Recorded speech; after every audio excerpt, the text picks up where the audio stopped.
बिहार में विधानसभा चुनाव से पहले सियासी हलचल तेज हो गई है। इस बार विवाद का केंद्र है मतदाता सूची और आरजेडी नेता तेजस्वी यादव का एक सनसनीखेज प्रेस कॉन्फ्रेंस में किया गया दावा। उन्होंने कहा है कि उनका नाम वोटर लिस्ट से हटा दिया गया है, लेकिन दोस्तों क्या सच्चाई है? क्या वाकई उनका जो दावा है वो सच है? आज की इस वीडियो में मैं आपको इसी के बारे में बताऊंगा। दोस्तों, तेजस्वी यादव जी का एक वीडियो मैं चाहता हूं कि सबसे पहले आप लोग देखें। यही है ना मेरा, ये एप्लीकेशन है, मेरा भी नहीं है। हम चुनाव कैसे लड़ेंगे? आप सबने देखा कि तेजस्वी यादव जी कह रहे हैं कि मैंने अपना ईपीआईसी नंबर डाला, उसमें कोई भी रिकॉर्ड मुझे नहीं दिखा, मेरा नाम वोटर लिस्ट से कट गया है। जब मेरा नाम कट सकता है तो बिहार के लाखों गरीबों का नाम भी कट सकता है। चुनाव आयोग गोदी आयोग बन गया है। मैं सुप्रीम कोर्ट से अपील करता हूं कि इस मामले में स्वतः संज्ञान ले। तेजस्वी यादव ने न सिर्फ अपना नाम कटने का दावा किया, बल्कि चुनाव आयोग पर गंभीर आरोप भी लगाए हैं। उन्होंने कहा कि पारदर्शिता की कमी है और टारगेटेड कार्रवाई की बात भी कही। लेकिन इस दावे की सच्चाई क्या है और ये कितना सच है, आइए इसके बारे में मैं आपको डिटेल में बताता हूँ। इसके तुरंत बाद ही, जैसे ही तेजस्वी यादव ने ये दावा किया प्रेस कॉन्फ्रेंस में, उसके तुरंत बाद ही पटना जिला प्रशासन और चुनाव आयोग ने स्थिति स्पष्ट की। पटना के डीएम ने आधिकारिक बयान जारी कर कहा कि तेजस्वी यादव जी का नाम ड्राफ्ट मतदाता सूची में मौजूद है।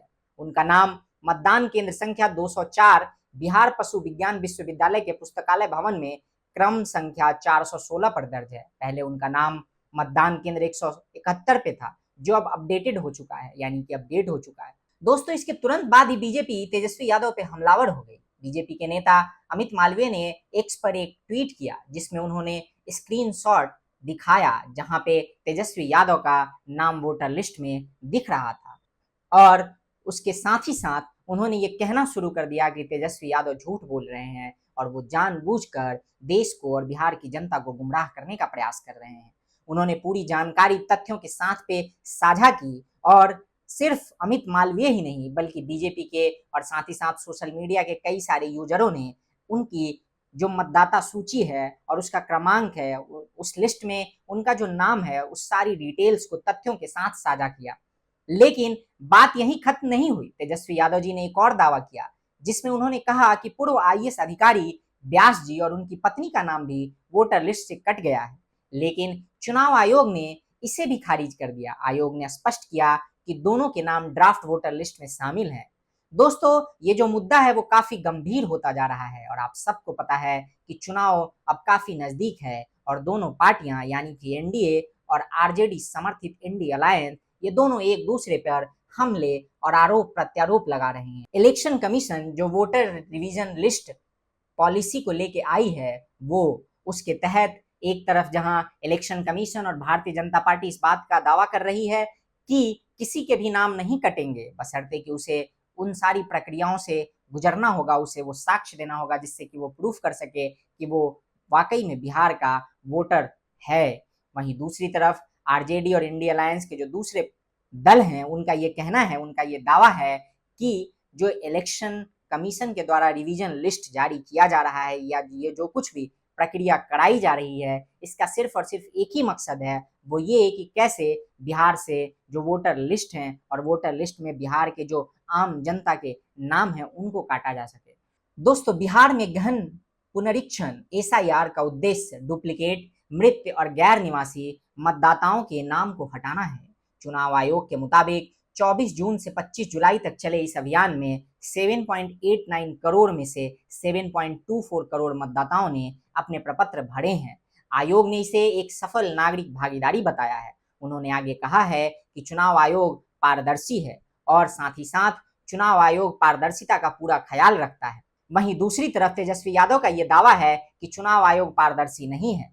उन्होंने ये भी कहा है कि हर बूथ से नाम काटे जा रहे हैं और इस पे आपत्ति दर्ज की है। फिर उन्होंने 7 दिन का समय मांगने की भी बात की। उन्होंने कहा कि चुनाव आयोग ने 7 दिन का समय क्यों मांगा।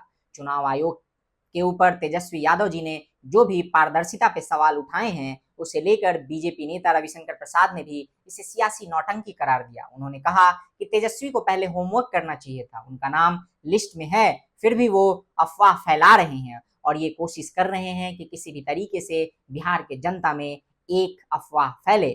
सोशल मीडिया पर भी तेजस्वी के दावों की खूब चर्चा हुई। कई यूजर्स ने सियासी ड्रामे और ध्यान खींचने की कोशिश बताया। एक यूजर ने स्क्रीन रिकॉर्डिंग शेयर कर दिखाया कि तेजस्वी का नाम वोटर लिस्ट में मौजूद है। तो दोस्तों, कुल मिलाजुला के ये कहना, एक तरफ जहां तेजस्वी यादव ये दावा कर रहे हैं कि उनका नाम वोटर लिस्ट से कट गया है, जिसके बाद इलेक्शन कमीशन और बीजेपी ने इस दावे को खंडित किया है, वहीं दूसरी तरफ तेजस्वी यादव अभी भी अपने दावे पे अड़े हुए हैं। और इन सब के बीच जो कुछ खड़ा हो रहा है वो है विवाद। बिहार में एक सियासी विवाद शुरू हो गया है। मैं आपको ये भी बता दूं कि अगर आपका नाम गलती से वोटर लिस्ट से कट गया है तो घबराएं नहीं, आप निर्वाचन अधिकारी यारो के पास सही दस्तावेजों के साथ फॉर्म जमा कर सकते हैं। दोस्तों, तेजस्वी यादव का यह दावा भले ही खारिज हो गया हो, लेकिन इसने मतदाताओं के मन में एक शंका जरूर पैदा कर दी है और वो सभी पारदर्शिता पे सवाल उठा रहे हैं, पारदर्शिता पे एक बहस छिड़ गया है। बाकी दोस्तों, देखना होगा कि आखिर ये जो पूरा मामला है, ये जो पूरा विवाद है, वो किस ओर मुड़ता है, कौन सा नया मोड़ लेता है। क्योंकि हम सभी को पता है और मैंने आपको अपने पुराने वीडियोस में भी बताया है कि कैसे एसआईआर को लेके, यानी कि ये जो रिवीजन हो रहा है वोटर लिस्ट का, उसको लेके भारत की जो अपोजिशन पार्टीज हैं उन सब की आपत्ति है। वहीं दूसरी तरफ भारतीय जनता पार्टी और भारतीय जनता पार्टी के जो अलायंस पार्टीज हैं, यानी कि एनडीए के पार्टीज मेंबर, वो सभी इसके समर्थन में हैं। एक तरफ जहां अपोजिशन पार्टी इलेक्शन कमीशन पे सवाल उठा रही है, वहीं भारतीय जनता पार्टी और इलेक्शन कमीशन ये कह रही है कि उनका मकसद सिर्फ और सिर्फ वोटर लिस्ट को रिवीजन करने का है, ये पता करने का है कि वाकई में कितने लोग सही मायने में इस देश के वोटर लिस्ट में आते हैं या वाकई में सही मायने में इस देश के वोटर्स हैं। तो दोस्तों, फिलहाल के लिए बस इतना ही। देखते हैं कि आखिर इस सियासी ड्रामे में क्या कुछ नया होता है और उसके लिए we will keep you updating. Till then, जय हिंद, जय भारत, नमस्कार।